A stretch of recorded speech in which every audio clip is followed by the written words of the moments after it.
Bienvenue pour cette table ronde proposée par la Fondation Voltaire avec un acteur de l'insertion, la mission locale de Vaux-en-Velin et Gérib Compétences, un organisme de formation spécialisé dans les compétences fondamentales auprès des personnes fragiles, des NEETs justement, dont nous allons parler aujourd'hui. Cette table ronde vous est proposée par la Fondation Voltaire.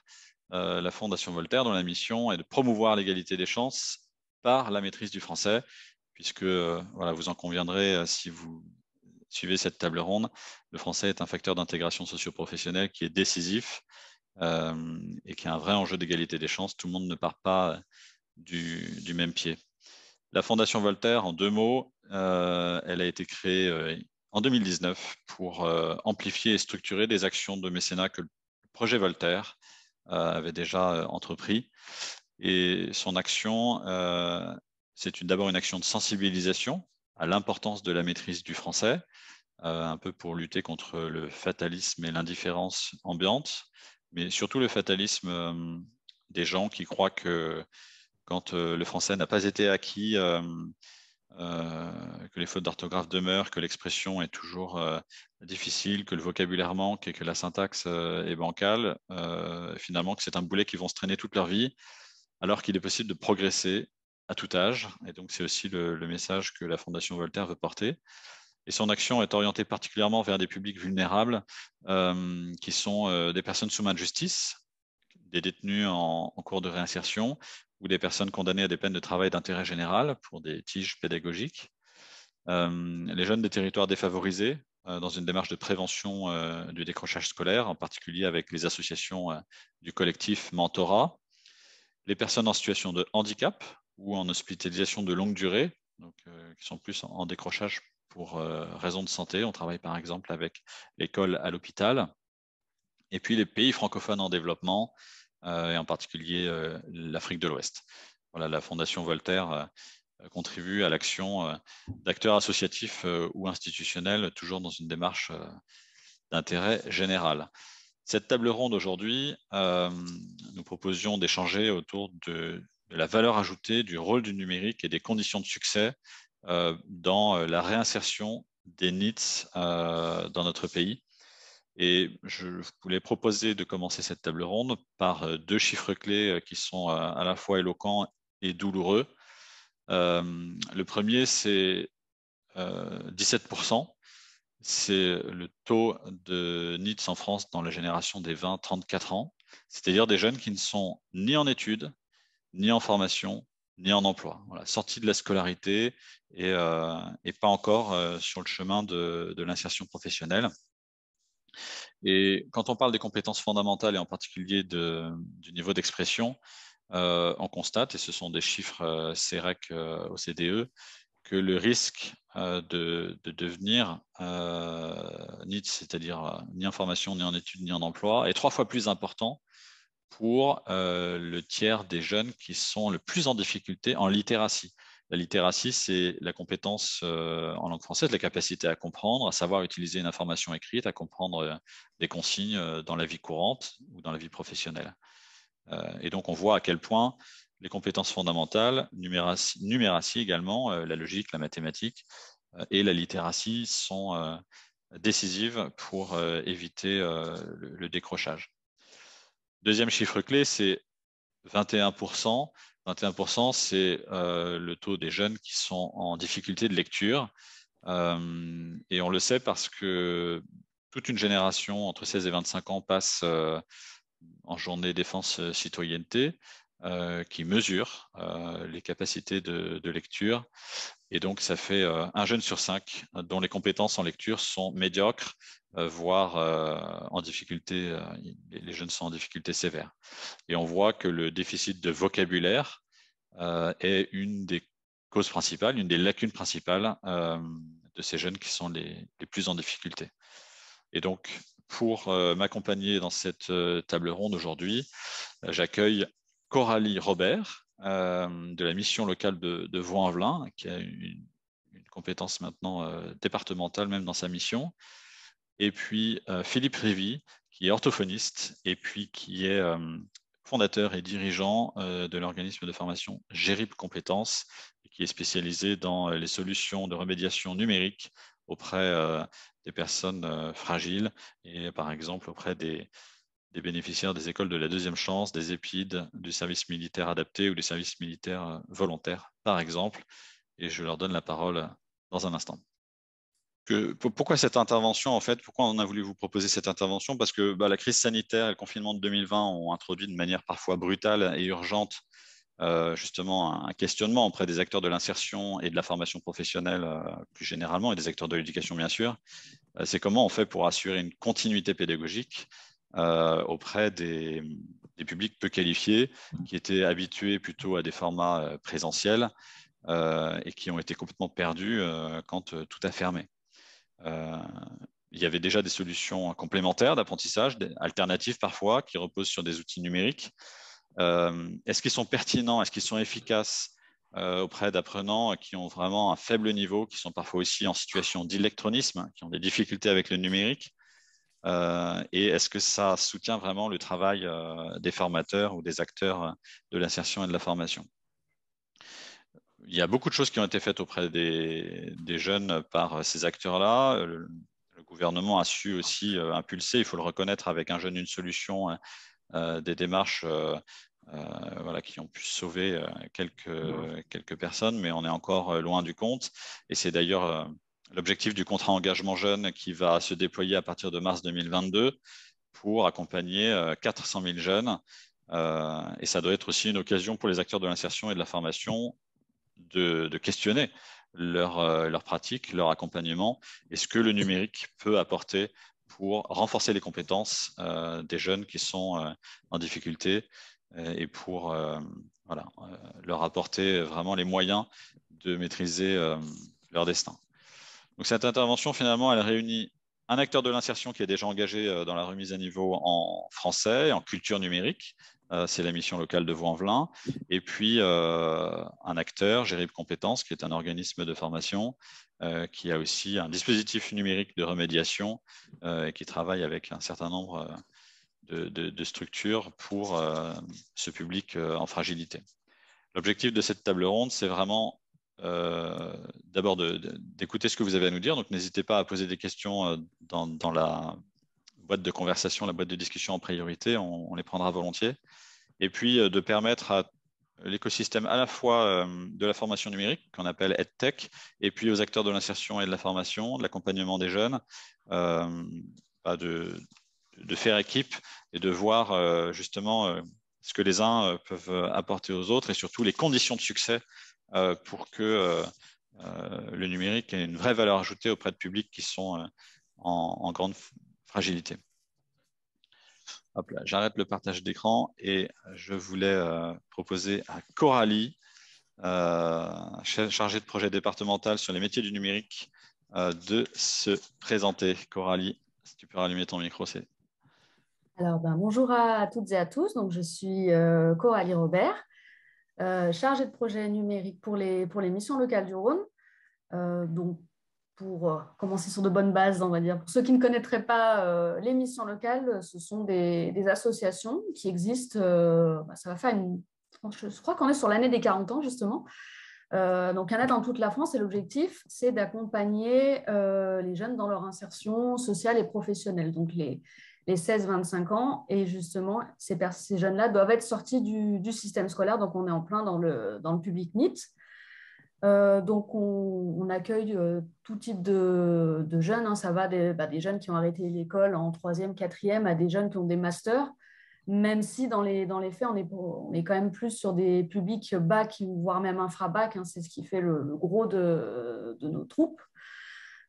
Et donc, moi, mon rôle spécifique à la mission locale en tant que chargée de projet numérique, c'est d'accompagner les jeunes dans leur montée en compétences dans le numérique et aussi de les accompagner pour certains vers les métiers du numérique vers lesquels ils n'osent pas trop aller, surtout donc, pour les publics infra-bac qui s'imaginent que c'est des métiers réservés aux personnes qui ont fait de longues études. Merci beaucoup, Coralie, pour cette présentation. Philippe, qu'est-ce que Bonjour à c'est tous. Gérib Compétences Ouais. et quel est ton parcours? Ouais, bonjour à tous. Donc, je suis Philippe Révy, orthophoniste, formateur en sciences cognitives. et fondateur de Gérib Compétences, qui fait partie du groupe Humain 6.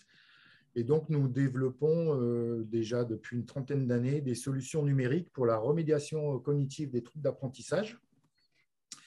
Et il y a une dizaine d'années, on a été très sollicité pour utiliser aussi notre expertise dans le domaine de l'apprendre à apprendre, concernant le fonctionnement du cerveau, sur la façon de travailler avec des jeunes qui avaient besoin de remédiation sur les savoirs de base, sur les compétences en lecture, en orthographe, en calcul. Et donc, on a développé une plateforme spécifique pour l'insertion professionnelle liée notamment à la certification CLEA et pour lutter contre le décrochage scolaire. Et en fait, dans cette plateforme, on a à la fois donc de l'entraînement à CLEA, mais aussi de l'entraînement au code de la route, de la maîtrise des savoir-faire numériques, et puis prochainement un travail sur les soft skills, sur les compétences liées au savoir-être. Et donc, on se sert surtout de notre expertise sur les circuits d'apprentissage dans le cerveau et comment aider des jeunes qui ont des difficultés parfois assez anciennes et qu'il faut aider avec des techniques qui ont été éprouvées. Merci beaucoup, Philippe. Donc, l'Alliance du numérique et des sciences cognitives, la neuropédagogie pour les publics en fragilité. Coralie, c'est quoi le projet numérique? Quel est votre objectif à la mission locale pour accompagner ces jeunes et comment vous procédez? Je crois qu'il y a ça se divise en deux parties avec un objectif aussi de certification des compétences. C'est tout à fait ça. Alors, le projet numérique, c'est une action qu'on mène dans 8 missions locales du département du Rhône depuis maintenant 4 ans. On a débuté en 2018. Donc, on est trois salariés à temps plein sur cette action. Et ben, notre objectif, c'est chaque année d'accompagner 300 jeunes dans leur montée en compétences dans le numérique et aussi vers les métiers du numérique. Et pour ça, on a deux grosses parties, on va dire, dans ce projet. La première, c'est plutôt une partie découverte qui va être basée sur des ateliers. Donc, l'un des premiers ateliers qu'on a pu faire d'ailleurs et qui a été un peu à l'origine de la naissance de ce projet, c'est les ateliers sur les outils bureautiques ICDL que l'on couple justement avec la certification Voltaire, où là, on va plutôt être sur les compétences numériques, donc sur Word et Excel notamment. Et on a aussi de nombreux ateliers plutôt sur la découverte des métiers du numérique, notamment le développement web qui a beaucoup de succès auprès des jeunes, mais ça peut être aussi les réseaux informatiques, la fibre optique. Donc, on essaie d'orienter un maximum de jeunes sur ces ateliers-là, justement, pour soit ceux qui sont un peu en phase de découverte de leur projet professionnel, voir si ça peut les intéresser, ou ceux qui ont déjà une idée et qui ont des difficultés à faire des stages, par exemple, parce que ça peut être compliqué, surtout en ces périodes de Covid, de trouver une entreprise qui les accueille, de, en quelque sorte, valider le projet sans trop de difficultés. Et donc, pour ces jeunes pour qui ça accroche bien au niveau des ateliers, on va proposer un accompagnement individuel. Donc là, ça va être notre deuxième axe. Donc, qu'est-ce que c'est? C'est c'est ce que fait déjà ce que font les conseillers mission locale, un classique, c'est-à-dire un accompagnement en entretien individuel par des conseillers. Sauf que ces conseillers auront une appétence particulière sur le numérique, auront une connaissance des centres de formation, des entreprises du secteur, des métiers pour pouvoir mieux expliquer pour pouvoir après les amener au mieux. Alors, dans le cadre de notre action, c'est beaucoup à entrer en formation parce que la plupart sont vraiment débutants quand on les prend. Donc, 90% des jeunes qu'on accompagne, ça va être sur un accompagnement, sur une entrée en formation qualifiante. D'accord. Et en échangeant pour préparer cette table ronde, vous me disiez que les ateliers, finalement, ils ont trois objectifs. C'est d'abord la montée en compétences. Il y a aussi redonner l'envie d'apprendre, parce qu'il y a parfois des souffrances scolaires ou des situations de blocage ou d'échec. Et puis, travailler sur les savoir-être, en particulier sur l'attitude, le comportement et le niveau d'expression. Alors, pourquoi est-ce que, dans le cadre de ce projet numérique, vous avez choisi d'y adosser un renforcement, un perfectionnement, une remédiation en français? Alors, effectivement, sur nos ateliers, donc sur les outils bureautiques, c'était des ateliers qu'on a menés d'abord à la mission locale en guise d'expérimentation, donc depuis presque 10 ans maintenant. Et avec l'habitude, on s'est rendu compte que les conseillers, le public qui nous était adressé sur ces ateliers-là, c'était beaucoup des personnes qui souhaitaient aller vers les métiers de l'assistanat administratif, notamment, ou de l'accueil, du tourisme, et donc des métiers où il y avait énormément d'écrits.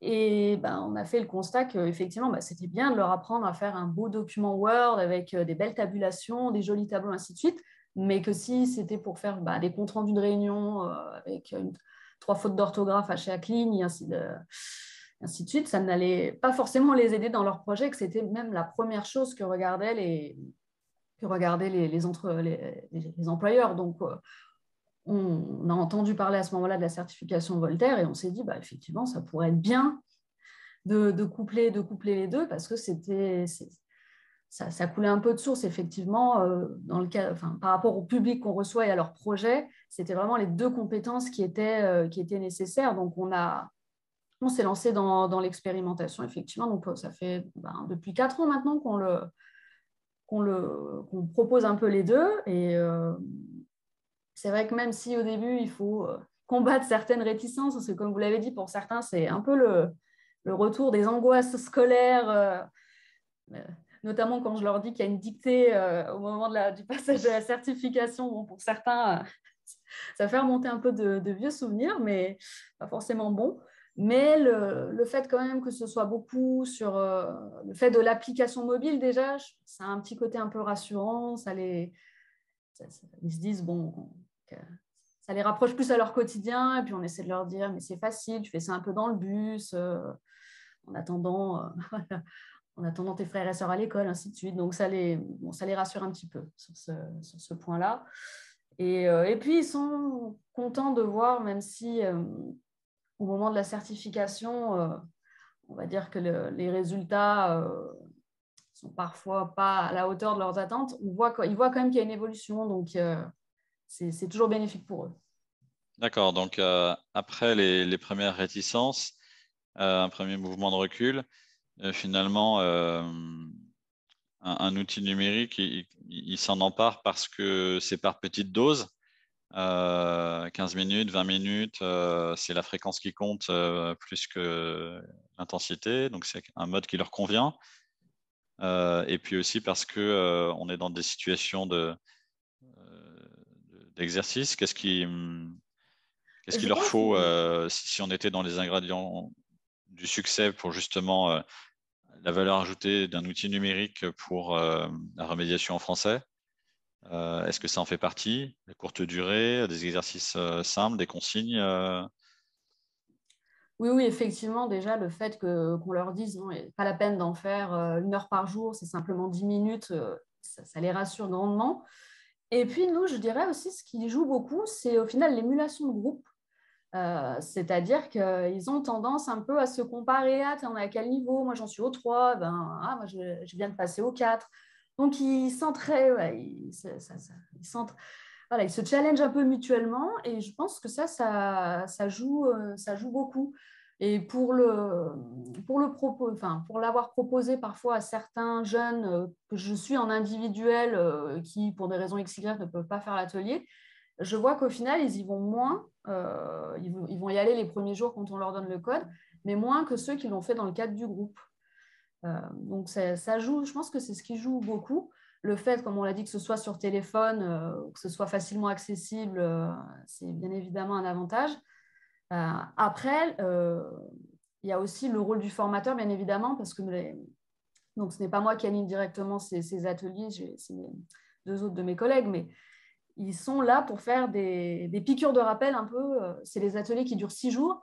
Et tous les jours, ils prennent un temps. Comme j'avais même mon collègue qui me faisait cette petite blague et qui me disait souvent, oh là là, on a fait 2 heures d'Excel, on n'en peut plus. On a fait une petite pause en faisant du Voltaire. Ça nous a changé les idées. Donc, on a pris 10 minutes, on les a mis sur l'appli et ils ont fait quelques exercices. Donc, je pense aussi que le rôle du formateur est super important parce que si on leur donnait juste les codes au début, en leur disant bah, allez, faites-en 10 minutes par jour, les petits, et puis on vous rappelle dans quelques semaines pour passer la certification, bon, ça n'aurait pas trop d'impact. Donc, il faut quand même, malgré tout, faire des piqûres de rappel assez régulières pour qu'ils puissent être assidus parce que sinon, on peut vite avoir un risque de démobilisation. D'accord. Merci beaucoup. On va creuser le rôle du formateur aussi avec Philippe dans un instant. On a des jeunes qui ont parfois conscience de leurs lacunes, mais qui ne savent pas comment y remédier. Leur donner un objectif de certification. Pour certains, ils n'ont pas de diplôme, donc ça va être entre la certification ICDL en bureautique et une certification en langue française, c'est leur premier diplôme. Donc, ils le reçoivent comment? Est-ce que ça les stimule? Est-ce que ça leur donne un objectif? Est-ce qu'ils ont conscience de la valeur auprès d'un employeur? Ah oui, oui, ça c'est vrai que pour certains, c'est vraiment ce qui les motive. Donc, ils viennent beaucoup pour ça, mais c'est marrant parce qu'il y a même, sur les groupes, c'est souvent un petit peu très hétérogène. Donc, on va avoir justement des gens qui ont parfois des bac+2, même un peu plus, et qui viennent là, mais justement pour qui ont déjà un bon niveau, mais qui viennent un peu dans un but, en guillemets, utilitariste, et je veux cette certification-là. Mais ça fonctionne aussi pour des personnes qui ont arrêté l'école très tôt, qui n'ont aucun diplôme, et qui se disent, j'ai rien eu encore pour l'instant, l'école ne m'a rien donné, là, j'ai quelque chose à portée de main que je peux récupérer. Et c'est vrai qu'on essaye très souvent de faire des cérémonies après de remise de diplôme, et c'est vrai que ça m'avait étonné au début de les voir vraiment, certains même émus de voir ça, de recevoir leur premier diplôme. Et nous, c'est aussi comme ça qu'on le vend, en guillemets, quand on le présente aux conseillers et aux jeunes, de leur dire, c'est pas juste de dire oui, 6 jours d'atelier à la mission locale, parce que des ateliers en mission locale, on propose un certain nombre, mais c'est de leur dire ça, c'est quelque chose que vous ayez la certification ou pas. D'ailleurs, vous pourrez valoriser sur un CV. Que vous pouvez mettre certification ICDL, certification Voltaire. Et pour certains, je le conseille beaucoup à des jeunes qui ont un peu des trous dans leur CV. Ça fait 1 an, 2 ans qu'ils n'ont rien fait. On leur dit, écoute, note quand même, 2022, certification ICDL. Et ça va un peu, entre guillemets, masquer le reste. Ce sera moins, on va voir que tu as été actif.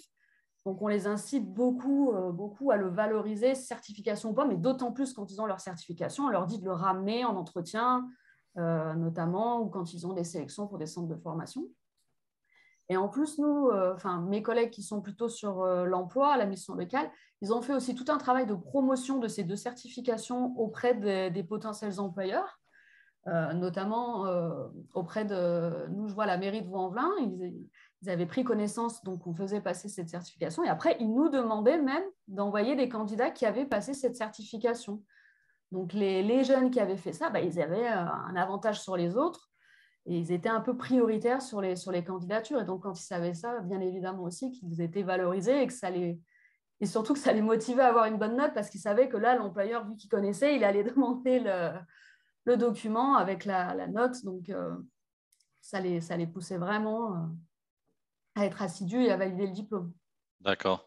Et les résultats de ces dispositifs au bout de 4 ans, d'un point de vue quantitatif, vous avez accompagné combien de jeunes de cette manière avec la double certification?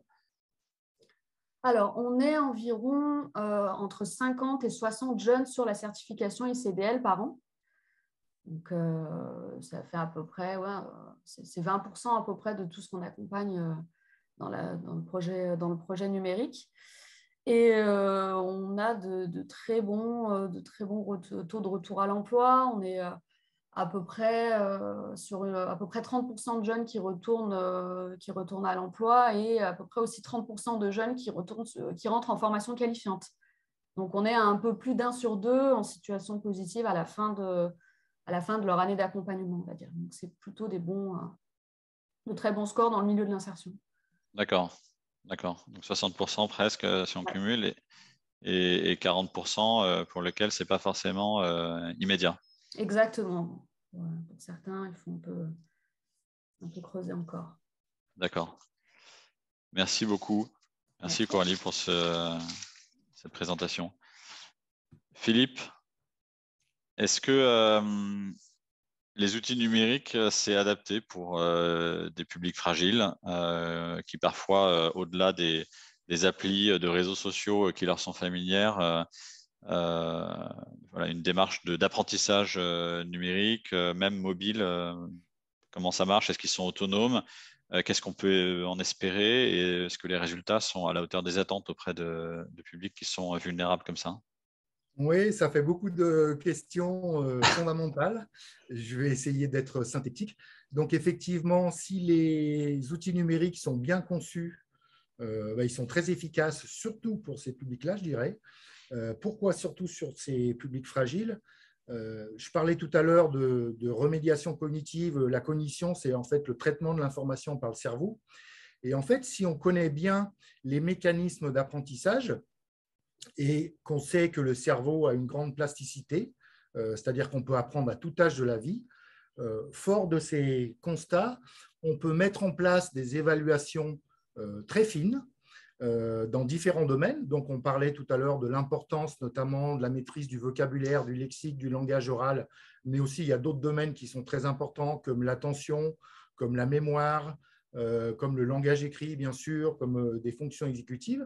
On peut mettre en place déjà au départ des évaluations très fines. Alors, ce n'est pas des évaluations qui sont faites pour stigmatiser ou pour cerner des lacunes, mais au contraire, pour cerner les points forts d'une personne parce que tout apprenant a des circuits préférentiels d'apprentissage et on se sert des circuits qu'on relève pour lui proposer des parcours sur mesure de formation. En l'occurrence, nous, dans notre plateforme, parmi les 20 000 exercices de la plateforme, on lui propose les exercices qui vont le mieux lui correspondre en fonction de ses habitudes d'apprentissage.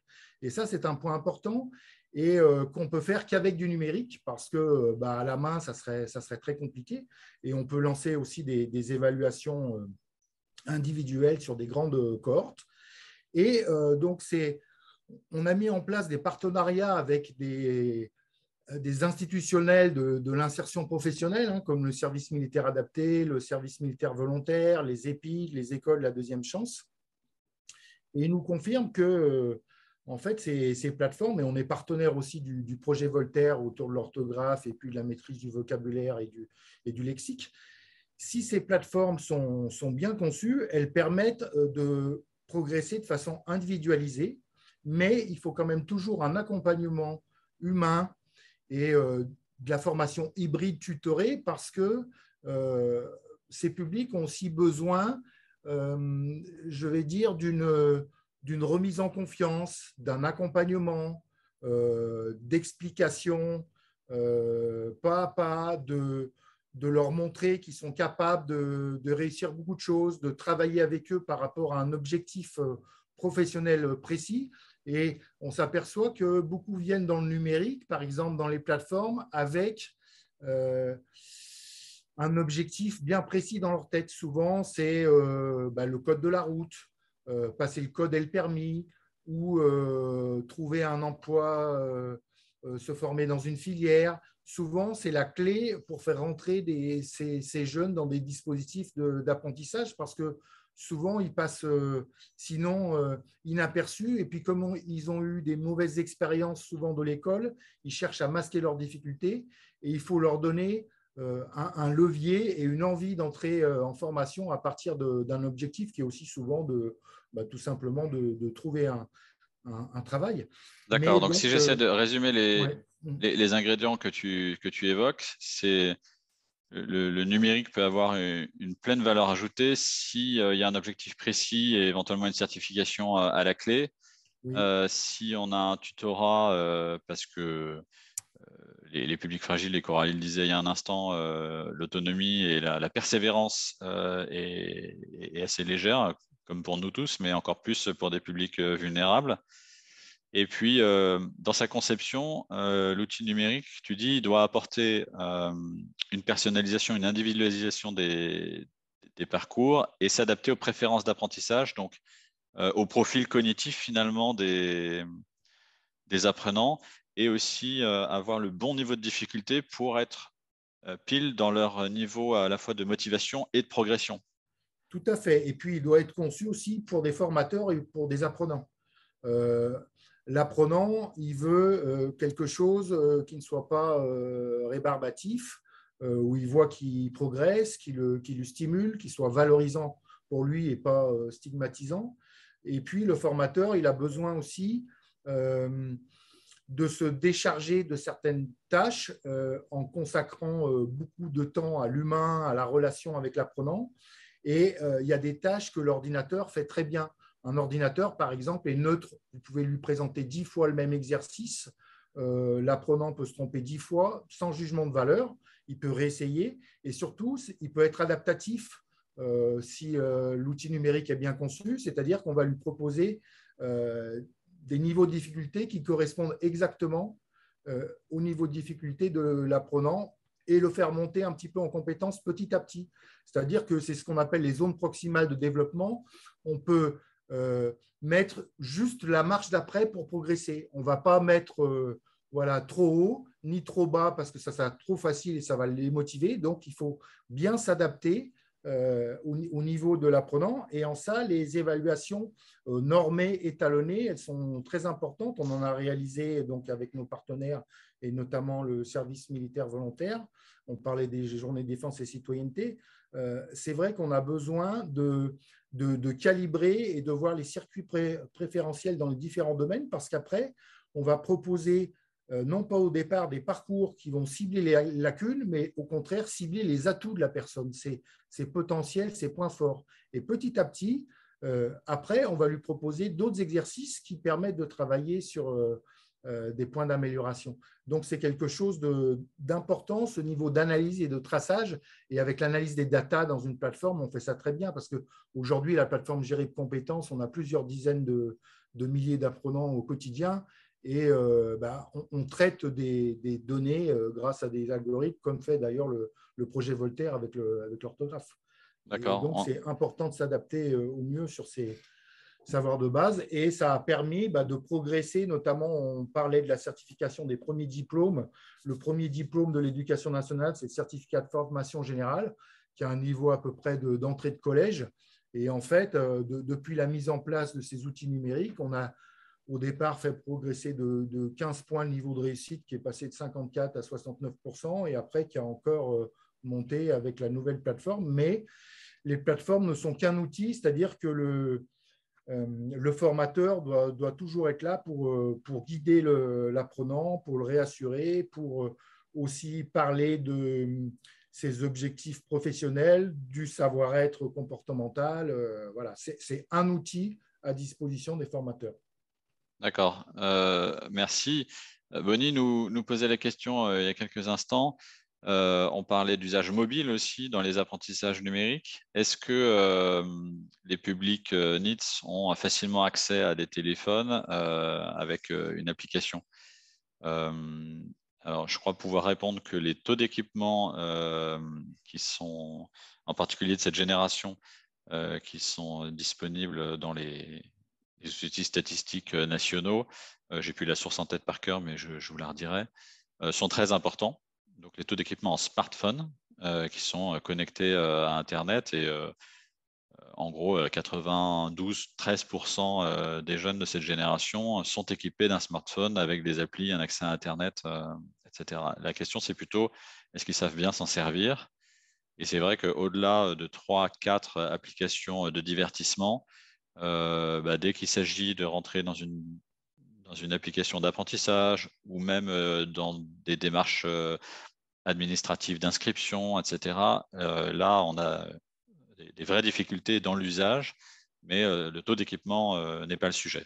Donc, c'est Oui, vraiment, il y a une accessibilité du compléter, numérique à condition d'être accompagné. Et je pense, Philippe Corali, que le formateur, l'acteur, l'accompagnateur a aussi un rôle pour leur montrer comment on utilise tout à intelligemment son fait. smartphone. Et en fait, le smartphone ne va jamais se suffire à lui-même pour plusieurs raisons.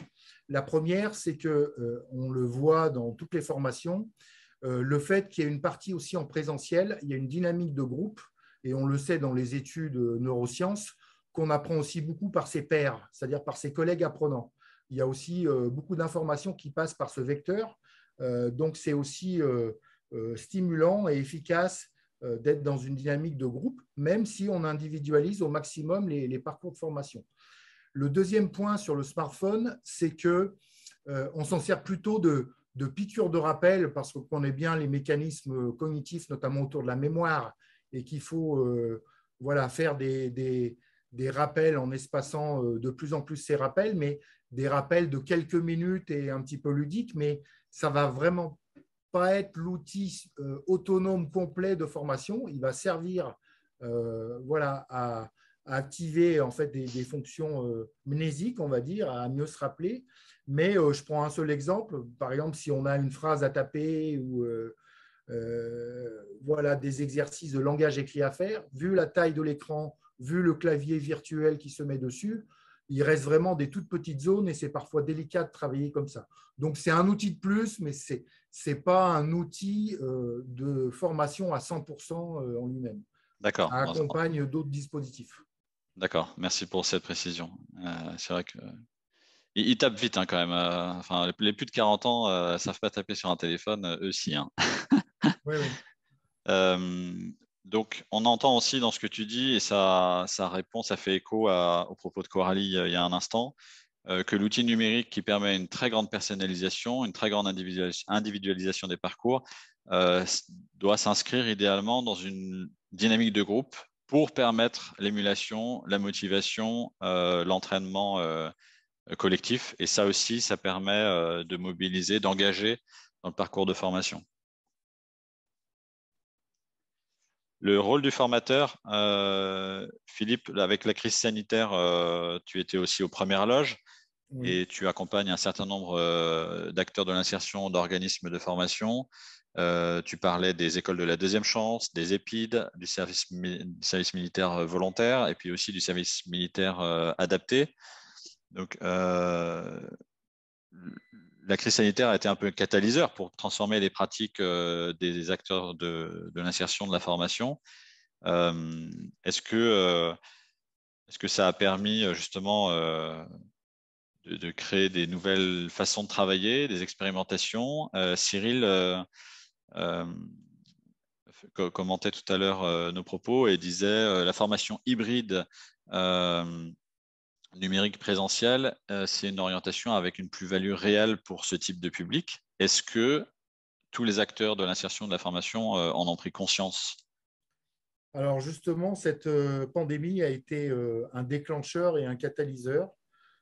Il faut savoir que 80% des 10 000 établissements de formation, c'est-à-dire centres de formation des apprentis, organismes de formation d'insertion professionnelle, ont fermé leurs portes en mars, avril 2020, pendant la première période de confinement.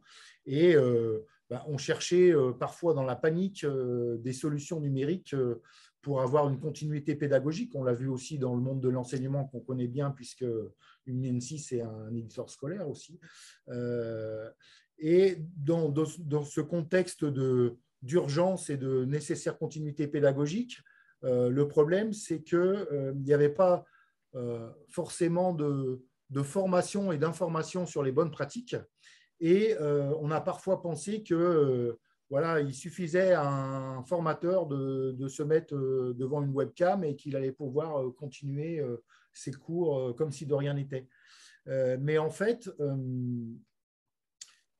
ce n'est pas de la simple transposition en fait, de classe virtuelle qui est nécessaire, c'est aussi de repenser la façon d'apprendre à apprendre, toutes les situations pédagogiques, notamment pour que ça fonctionne bien, pour que ça motive à la fois les apprenants, les formateurs, et surtout pouvoir faire des parcours individualisés, parce qu'on sait que sur ces publics-là, encore plus que pour les autres, ils ont des problématiques très différentes d'une personne à l'autre. Donc, c'est vraiment de la nécessité et d'avoir cette approche sur mesure, individualisées et voilà, qui permettent de tracer les résultats de chaque apprenant et de lui proposer des formations vraiment adaptées. Donc, il y a une prise de conscience aussi qu'il allait falloir repenser nos modes nos modalités pédagogiques et nos modes de fonctionnement. Et ça s'est fait souvent dans l'urgence et avec des structures et des formateurs qui n'avaient pas forcément l'équipement, qui n'avaient pas forcément la formation, qui n'avaient pas réfléchi justement à toutes ces formations hybrides et aux possibilités du numérique. Parce que pour résumer ma pensée, je dirais que le numérique doit faire ce que l'humain peut faire difficilement. Voilà. C'est ça la valeur ajoutée du numérique. Donc, on délègue au numérique quoi? Des exercices Alors, on lui délègue déjà de l'évaluation fine et le fait de tracer les résultats et d'analyser ces résultats en temps réel avec des milliers de data à prendre en compte pour voir comment faire progresser, avec des systèmes de back-office, de remontée d'informations, etc. Mais on va proposer, par exemple, voilà, un exemple tout bête, je veux faire un exercice à partir de photos d'environnement professionnel. Eh bien, si on a une base de données avec 10 000 photos derrière, on peut les trier en disant, voilà, je veux des photos d'outils liés à la mécanique, à la carrosserie, avec des mots de 3 syllabes. Hop, en 3 secondes, on trouve ça. Alors que si on devait chercher dans un imagier photo papier ou avec un PowerPoint, toutes ces photos à présenter rapidement, sachant qu'un autre apprenant à côté, il n'est pas forcément dans la même filière, voilà, ça serait compliqué. Donc, le tri de base de données, par exemple, c'est quelque chose que le numérique fait beaucoup plus vite que l'humain. D'accord. Voilà, donc ça, c'est quelque chose d'important. Mais justement, si on s'affranchit de toutes ces contraintes de formation, de tri de données, d'analyse, de parcours sur mesure, ça laisse plus de place, malgré ce qu'on croit, à la relation humaine pour que le formateur puisse discuter en direct avec l'apprenant de son projet professionnel, de la façon d'apprendre, etc., ce qu'on appelle les feedbacks, les retours d'expérience, que ça, l'ordinateur ne va pas savoir bien gérer. D'accord, donc ça, c'est aussi des principes de neuropédagogie pour la mobilisation de l'attention, la motivation, l'engagement, le droit à l'erreur, le retour immédiat sur erreur, etc., qui permettent d'avoir une efficacité pédagogique finalement. D'accord. Bonnie nous dit que les enseignants ont connu la même difficulté, évidemment, que les formateurs des organismes professionnels, et découvert que le numérique, effectivement, c'était bien plus que la transposition en distanciel de contenu et que ça demandait une vraie réflexion, une vraie réingénierie pédagogique. Coralie, est-ce que du côté des missions locales qui animent leurs propres ateliers, qui mobilisent aussi parfois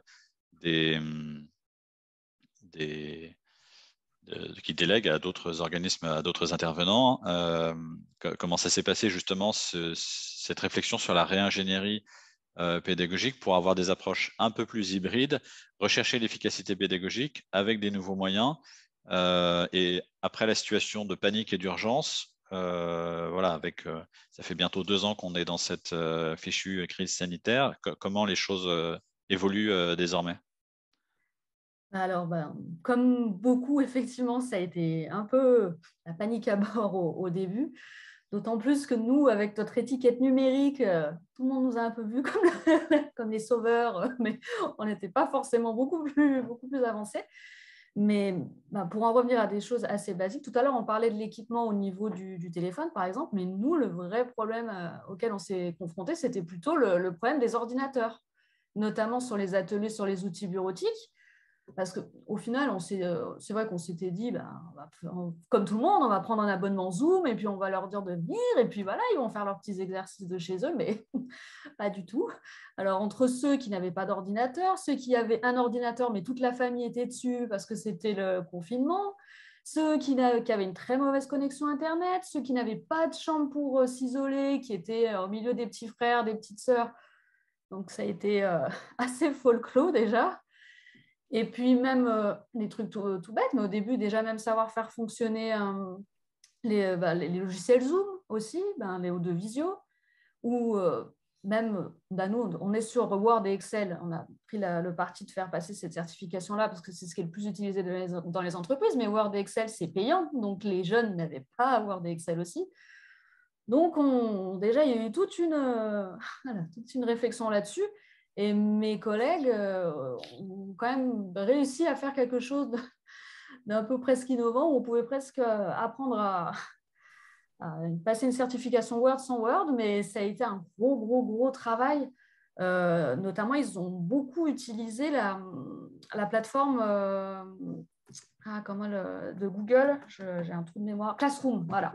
La plateforme Classroom sur Google, je crois qu'à la base est fait plutôt pour les enseignants, mais ils ont notamment concocté pas mal de quiz, pas mal d'exercices. Ils ont aussi compilé plein de ressources, des vidéos, des pages. Donc, il y a eu un gros travail là-dessus. Et puis, ils ont dû aussi quand même revoir la forme en eux-mêmes des ateliers. C'est-à-dire que ce n'était pas possible de leur faire 6 heures de visio par jour. C'était impossible, même pour les enseignants, enfin, pour les formateurs. Donc, on a pris le parti de découper, de faire une partie le matin où on faisait ça en commun, et puis pareil, en essayant de faire ça de manière dynamique, avec des quiz ou avec des tableaux numériques où ils essayaient de mettre des post-it un peu, où est le ruban dans Word, où est la barre des tâches, ainsi de suite. Donc, essayer de rendre ça ludique malgré tout, que ce ne soit pas juste le formateur qui parle et devant 10 carrés noirs souvent. Donc, et puis, quelque part, il a fallu, on a été obligé de leur laisser plus d'autonomie, c'est-à-dire qu'à la fin de la matinée, justement, via la plateforme de Google, on leur donnait des exercices à faire et puis le lendemain, ils corrigeaient les exercices qu'ils devaient faire. Donc, il y a eu… D'accord, donc ça, c'était toute la réponse à la crise et la situation de confinement. Qu'est-ce que ça a fait évoluer dans les pratiques aujourd'hui? Aujourd'hui, on n'est plus confiné. Est-ce que l'ingénierie pédagogique, elle a évolué? Est-ce que le numérique prend plus de place? Est-ce que les formateurs voient ça d'un bon œil? Est-ce que les jeunes voient vraiment la valeur ajoutée de ces deux piliers d'apprentissage, présentiel et numérique? Je dirais qu'il y a eu certaines choses qui sont restées, notamment les outils de visio. Alors, même si nous, en mission locale, honnêtement, on ne s'en sert plus trop, à part justement vraiment dans les cas extrêmes de confinement ou autre, mais les centres de formation, notamment, quand ils font des sélections pour des formations de développeurs web, par exemple, ou autres, ils font souvent des réunions en visio, donc il y a quand même l'apprentissage qu'ils ont eu sur ces outils de visio, il y a encore son utilité. Nous, on fait encore quelques ateliers où on les forme à l'utilisation de ces outils-là. Et puis, là, au final, cette plateforme Classroom qu'on utilisait, elle est restée. Et ça donne aussi un outil supplémentaire aux jeunes qui en ont envie de travailler de chez eux s'ils le veulent après. Ou alors, ça a aussi permis de travailler sur beaucoup d'exercices différents. Et quand on est dans un groupe un petit peu, ce qui est souvent le cas, voire même tout le temps, des groupes où les niveaux sont très hétérogènes, on va avoir des exercices plus adaptés à ceux qui sont plus en avance ou d'autres pour revoir plus les bases. Donc, ça a permis de développer cette offre de service-là et d'avoir des outils plus adaptés aux fonctions de chacun. Donc, même s'ils sont en présentiel, on peut leur faire des exercices différents qui s'adaptent plus à leur niveau.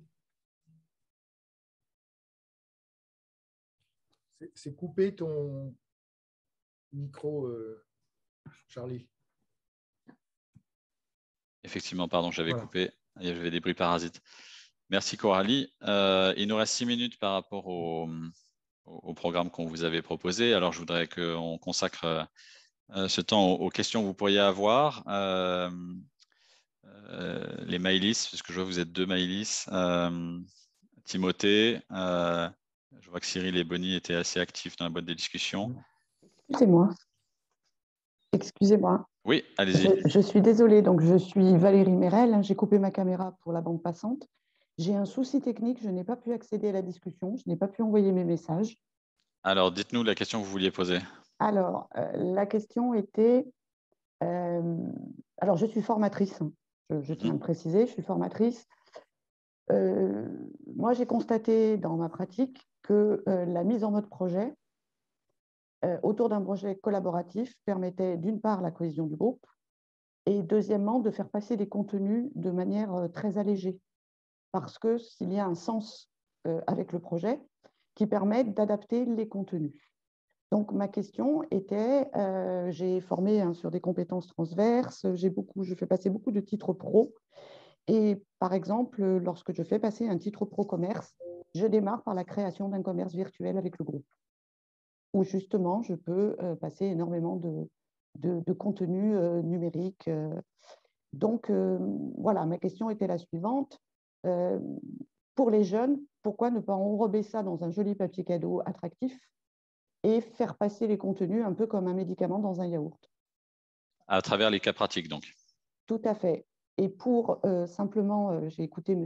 Revy avec énormément d'attention. Je me forme actuellement à la PNL, mais d'un point de vue pédagogique.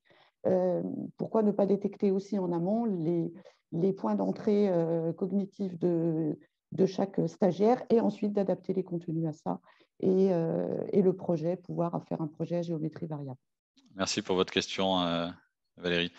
Philippe, est-ce que sur le profil cognitif et sur l'intérêt des cas pratiques dans l'apprentissage, tu veux nous répondre? Oui, donc sur le profil cognitif, effectivement, c'est très important. Donc, on a dans la plateforme une évaluation qui s'appelle justement profil cognitif et linguistique pour cibler les points forts de la personne pour recueillir des données sur ses circuits préférentiels d'apprentissage. Donc, effectivement, c'est un point important. On va pouvoir tester à la fois l'attention, les fonctions exécutives, la mémoire, le repérage dans le temps, dans l'espace, le langage oral, le langage écrit.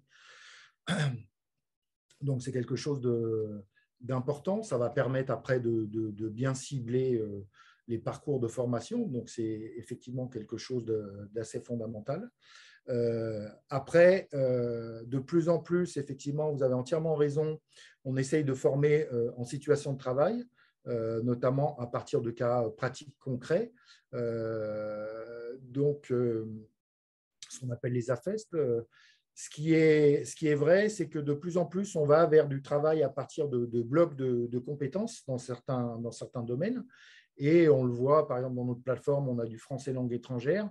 On essaye, par exemple, de travailler à partir d'un Fab Lab, à partir d'un projet donné, différentes compétences. Après, ce qui est difficile aussi, c'est dans l'organisation quand même de formation. Ça va dans des petits groupes. Mais par exemple, quand vous travaillez, comme c'est notre cas, avec le service militaire adapté ou volontaire ou les écoles de la deuxième chance, vous avez des filières métiers. Il y a 30 filières métiers. Donc, il faut que, après, au sein de chaque filière, il y ait des projets précis et d'adapter le soutien de la plateforme à ces projets-là. Donc, on concourt à ça, mais c'est vrai que ce n'est pas toujours évident à mettre en place au quotidien. C'est plus facile dans des tout petits groupes. Et vous avez aussi entièrement raison, c'est que toutes ces plateformes, quand même, on l'a vu avec la pandémie et dans plein de domaines autres que l'andragogie et la remise à niveau sur les compétences de base et l'acquisition de savoir de base, c'est qu'on utilise aussi bien les outils numériques maintenant pour travailler effectivement l'activité physique, pour développer des compétences de savoir-être. Je parlais du français langue étrangère, donc aussi pour apprendre des langues vivantes, pour du français, des maths, pour travailler le vocabulaire, le lexique, pour travailler dans différents domaines en fait, finalement de la vie professionnelle ou quotidienne. Et on a vu que ces outils numériques avaient un réel impact, une réelle efficacité, s'ils sont bien conçus, parce qu'après, c'est pareil, il faut qu'il y ait une réflexion scientifique, cognitive, des analyses de données derrière pour que voilà, les formations soient individualisées et en fonction des objectifs de chaque apprenant, parce que chaque apprenant a aussi des objectifs différents individuellement. D'accord, donc tout ce qui est compétences psychotechniques sur des connaissances fondamentales, le numérique peut avoir une vraie valeur ajoutée pour créer de l'ancrage dans la mémorisation et des réflexes finalement, puisque toutes ces compétences, qu'elles soient bureautiques, logiques, mathématiques ou d'expression de littératie, on est finalement dans un registre de connaissances réflexes qu'on doit mobiliser sans trop d'énergie et à tout moment opportun. Tout à fait, c'est tout à fait ça. En fait, c'est l'automatisation pour éviter ce qu'on appelle dans notre jargon la surcharge cognitive. C'est-à-dire que ces apprenants, par exemple, on dit ils lisent une phrase, mais ils n'ont pas compris ce qu'ils ont lu. Oui, parce que le décodage pur leur pose tellement de difficultés, nécessite tellement d'énergie, qu'ils sont tellement concentrés sur le décodage que finalement la partie lexicale et puis de compréhension en fait, n'est pas abouti parce qu'ils sont trop concentrés sur une autre tâche. Le cerveau a du mal à travailler en double tâche, surtout le cerveau des hommes. Ça, c'est pas un neuromythe, je croyais. Non, c'est vrai, ça pour rigoler, mais c'est vrai qu'il faut, effectivement bien cibler ce que l'on veut faire au départ. Je crois que c'est la clé. Merci Philippe. Il est déjà 10 heures. Une question de Bonnie. Quelle formation outils numériques les formateurs peuvent-ils apprendre à maîtriser pour faciliter le ciblage des apprentissages en fonction des profils des apprenants? Voilà. Comment est-ce que dans cette valeur ajoutée que le numérique peut apporter, les formateurs peuvent identifier d'abord et se former, améliorer leur pratique ensuite? Pour mieux cibler les apprentissages, mieux comprendre le profil de leurs apprenants. Voilà. Alors, il y a plusieurs choses. Déjà, pour les formateurs, il y a la partie maîtrise du numérique, et puis pour les apprenants aussi.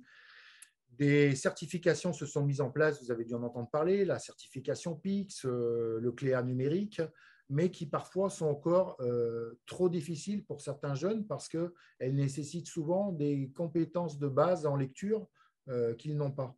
Donc, ces outils, on est en train de travailler pour rendre des outils encore plus accessibles parce qu'il y a une clé aussi de réussite, c'est la simplicité d'utilisation. Il ne faut pas que ce soit des usines à gaz, les plateformes. Il faut que ça soit…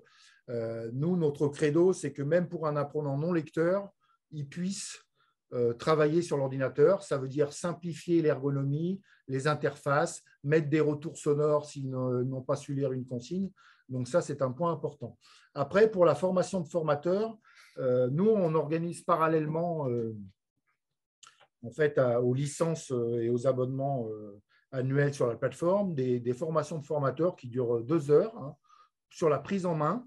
Et puis après, il y a des formations qui durent 1 journée, 2 journées à la carte, mais au moins avoir quelques connaissances de base. On fait beaucoup de webinaires sur le fonctionnement du cerveau dans les apprentissages et les 8 domaines cognitifs qui permettent finalement, dans la vie quotidienne, dans la vie personnelle, tout ce qu'on fait,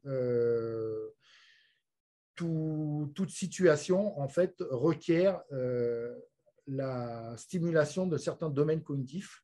Aujourd'hui, là, au moment où je vous parle, eh bien, vous avez de la perception visuelle, vous avez de la perception auditive, vous avez de l'attention, j'espère, vous avez de la mémorisation, vous avez du langage oral. Donc, vous voyez qu'on stimule tout un tas de choses. Et le fait de connaître quelques clés sur le fonctionnement du cerveau, ça fait gagner beaucoup de temps aux formateurs sur la façon d'apprendre avec